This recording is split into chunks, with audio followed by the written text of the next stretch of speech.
जय हिंद साथियों, स्टडी रथ 101 YouTube channel में आप लोगों का स्वागत है।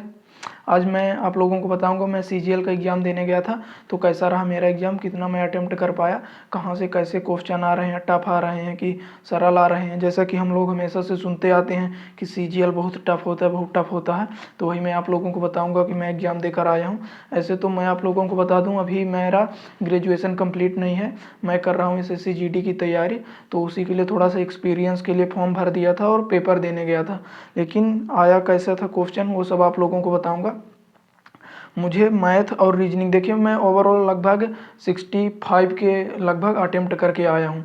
मेरा इंग्लिश एकदम ना के बराबर है, बाकी इन सब्जेक्ट में मैं लगभग 65 अटेम्प्ट किया हूँ। इंग्लिश में भी 4-5 तुक्का लगाए हैं, लेकिन उसमें तो कुछ होने वाला नहीं है।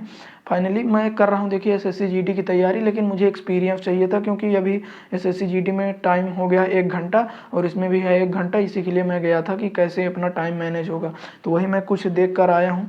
जैसा कि हम लोग रीजनिंग और मैथ को देखिए SSC CGL में हमेशा से सुनते आते हैं कि बहुत कठिन आता है, बहुत कठिन आता है, लेकिन जो मैंने फील किया तो मुझे SSC GD और CGL में कुछ फ़र्क नहीं लगा।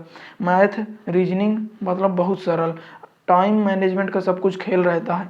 अगर आप लोगों को टाइम अच्छे से मैनेज कर रहे हैं, पूरे क्वेश्चन अटेम्प्ट कर सकते हैं। क्योंकि रीजनिंग मुझे बहुत सरल लगी, जैसे GD में या अदर मॉक टेस्ट में हम लोग देते हैं अपना कोडिंग डिकोडिंग से लगभग 3 क्वेश्चन, इसी तरह वो सीरीज पे 3 क्वेश्चन, कथन निष्कर्ष से 2-3 क्वेश्चन, और कुछ फिगर वाली सीरीज थी, फिगर किसमें निहित है ये वाले कुछ क्वेश्चन थे, ब्लड रिलेशन से 2-3 क्वेश्चन सिंपल थे।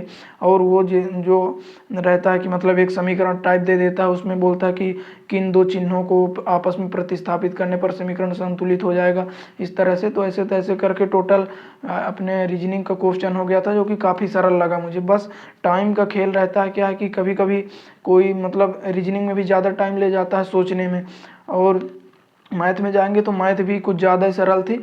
मैं एडवांस मैथ तो ज़्यादा नहीं जानता, पर जितना अर्थमेटिक मैंने देखा बहुत सरल थी। एक क्वेश्चन मैं आप लोगों को बता रहा हूँ, इतना सरल, मतलब देखिए उसको संतान ने गुणे 107 सिर्फ गुणा पूछा था, मतलब ऐसे सरल आ रहा है।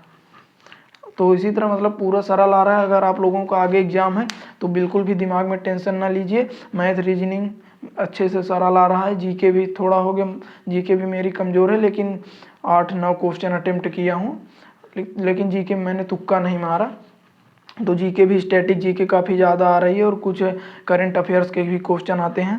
तो मैथ रीजनिंग जीके हो गया, और हिंदी इंग्लिश जो है, तो इंग्लिश तो मुझे आती नहीं, तो उससे मुझे समझ में नहीं आता कि कौन कहाँ कैसे, लेकिन मैंने कुछ पढ़ा है।